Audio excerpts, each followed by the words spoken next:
Bismillahirrahmanirrahim.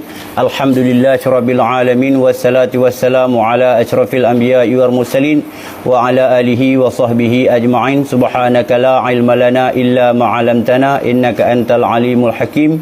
Rabbi shrah li sadri wa yassir li amri wahlul 'uqdatal min lisani yafqahu qawli.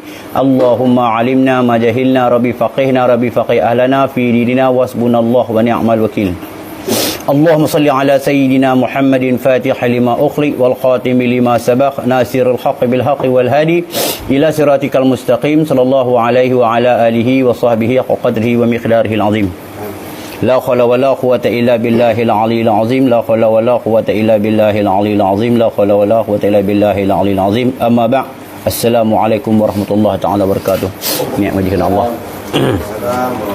Baik.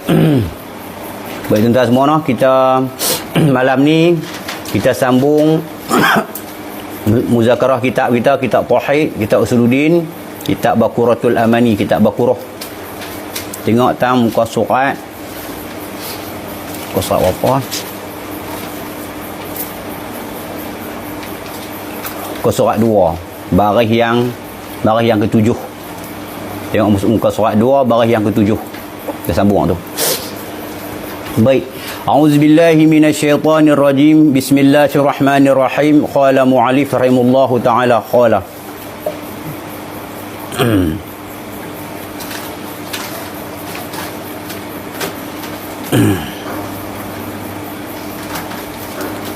Kita ambil atas sikit, no? Dan rahmat Tuhan dan kesejahteraan atas semula-mula makhluk dan sebebas-bebas utusan, iaitu Nabi Muhammad sallallahu alaihi wasallam yang dibangkitkan. Yang dibangkitkan dengan makna apa? Yang diutuskan, yang dilantik. Yang dibangkitkan dengan makna yang diutuskan, yang dilantik, dengan seruan mengesahkan dengan makna apa? Mensatukan, mentauhidkan Tuhan dan menunjukkan jalan-jalan kelepasan. Situ. Jadi Rasulullah ni cerita dia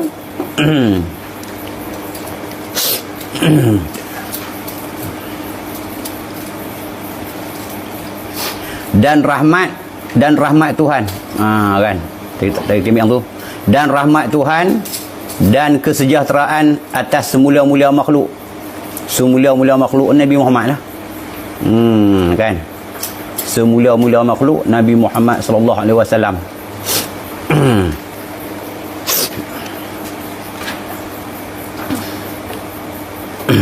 Martabat yang paling tinggi antara makhluk-makhluk Allah ni, yang paling tinggi martabat dia, yang paling tinggi maqam dia ialah Nabi Muhammad sallallahu alaihi wasallam. Tahu dia. Sampai para nabi dan para rasul lain pun minta Allah Taala nak menjadi umat Nabi Muhammad. Siapa nabi-nabi tu? Nabi Musa alaihissalam minta nak jadi umat Nabi Muhammad. Nabi Isa alaihissalam minta nak jadi umat Nabi Muhammad. Hebat umat Nabi Muhammad ni. Kita tengok dalam satu hadis, qala Nabi sallallahu alaihi wasallam, al-ummati ikal nabi ibani Israel. Hadis tu bunyi macam tu. Al-ummati ikal nabi ibani Israel. Ada di kalangan umatku al-ummati macam mana? Al-ummati ikal nabi ibani Israel. Ada di kalangan umatku seperti nabi-nabi Bani Israel. Maksud hadis tu. Ada di kalangan umatku seperti nabi-nabi Bani Israel. Kan. Mengikut dalam satu kisah, Nabi Musa pernah bertanya Rasulullah. Kan. Yang mana satu, wahai Muhammad, yang kata umatmu seperti nabi-nabi Bani Israel tu? Bukan seperti itu macam makam nabi tak? Kan? Tiada siapa yang boleh tiada satu makhluk pun yang boleh mentandingi nak tanding kan akan makam seorang nabi dan seorang rasul, tak boleh. Kan? Tapi nak cerita dia mengapa?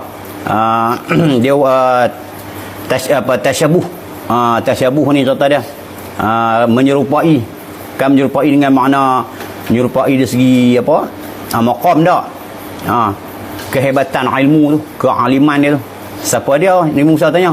Maka dia oleh Rasulullah. Waktu tu Rasulullah tunjuk siapa dia? Imam Ghazali.